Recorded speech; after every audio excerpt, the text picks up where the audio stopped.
Assalamualaikum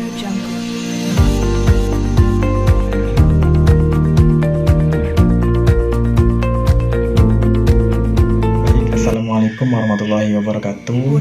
Alhamdulillahirabbil alamin wa bihi nasta'in wa ala umuri dunya waddin.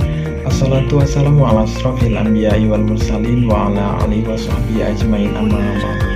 Perkenalkan, nama saya Yuzaimi dengan nomor induk mahasiswa 2011300229, jurusan Hukum Ekonomi Syariah semester 3 di UIN SMA Banten. Kali ini saya akan menjelaskan dan memaparkan materi mengenai syarat-syarat pernikahan. Untuk kalian yang penasaran dengan materinya, silahkan simak video berikut ini. Baiklah, bisa langsung kita simak pada video berikut ini mengenai syarat-syarat pernikahan. Sebelum lanjut ke pengertian pernikahan, alangkah baiknya kita mengetahui terlebih dahulu pengertian dari syarat tersebut. Syarat huwa ma yatawaqqafu alaihi wujudu syai'in wa yakunu kharijan an haqiqatihi, yaitu sesuatu yang harus ada dalam suatu perbuatan tetapi tidak termasuk ke dalam bagian perbuatan tersebut. Kemudian macam-macam syarat nikah itu terbagi menjadi 4. Yang pertama syurutus shihah, yang kedua syurutul in'iqad, yang ketiga syurutun nafadz, yang keempat syurutul luzum. Yang pertama saya akan menjelaskan mengenai syurutul in'iqad, yaitu syarat yang harus dipenuhi dalam suatu akad. Apabila tidak dipenuhi, salah satunya dapat mengakibatkan akadnya batal. Syarat syurutul in'iqad terbagi menjadi 3. Yang pertama syarat bagi 2 orang yang berakad, yang kedua syarat bagi perempuan, dan yang ketiga syarat sikot akad.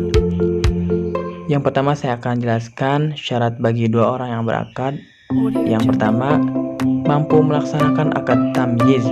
Yang kedua, mendengarkan ucapan masing-masing.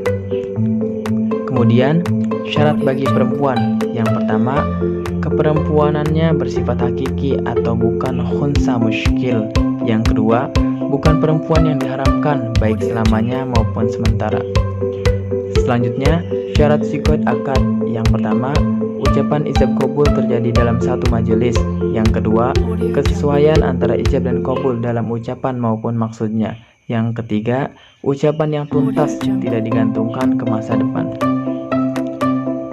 Syarat yang kedua yaitu syurutus shihah, yaitu syarat sah nikah sebagai akibat hukum dari terjadinya akad. Apabila tidak dipenuhi salah satu syaratnya, maka akadnya batal. Berikut penjelasannya mengenai syurutus shihah.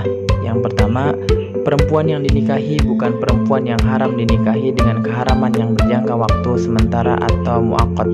Yang kedua, sigot akad yang digunakan berlaku selamanya, tidak mengandung batasan waktu.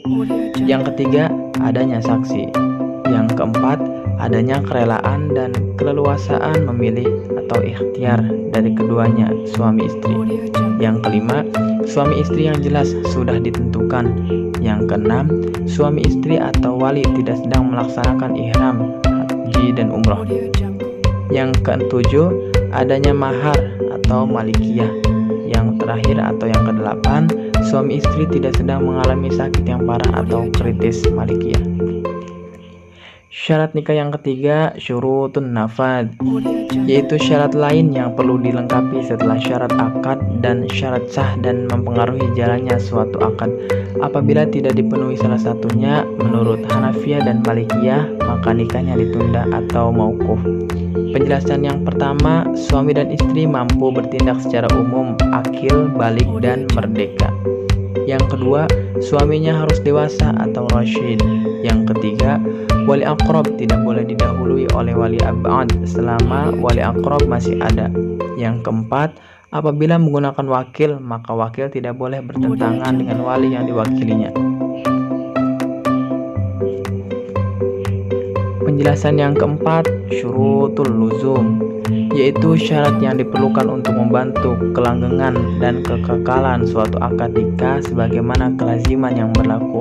Penjelasan yang pertama, wali yang menikahkan tidak hilang kecakapan hukumnya seperti karena gila atau kurang waras pikirannya. Yang kedua, antara suami dan istri memenuhi unsur kafa'ah. Yang ketiga, apabila tidak kafa'ah maka diisyaratkan maharnya harus mahar mitfil. Yang keempat, suaminya tidak memiliki cacat seperti kelamin yang dikebiri dan impoten, sementara istri tidak mengikhlaskannya. Baiklah, mungkin cukup sekian pemaparan materi mengenai syarat-syarat pernikahan. Semoga apa-apa yang sudah disampaikan dapat dimengerti, dipahamkan, kemudian diaplikasikan dalam kehidupan sehari-hari. Kurang lebihnya mohon maaf, saya akhiri. Wabillahi taufiq wal hidayah. Assalamualaikum warahmatullahi wabarakatuh.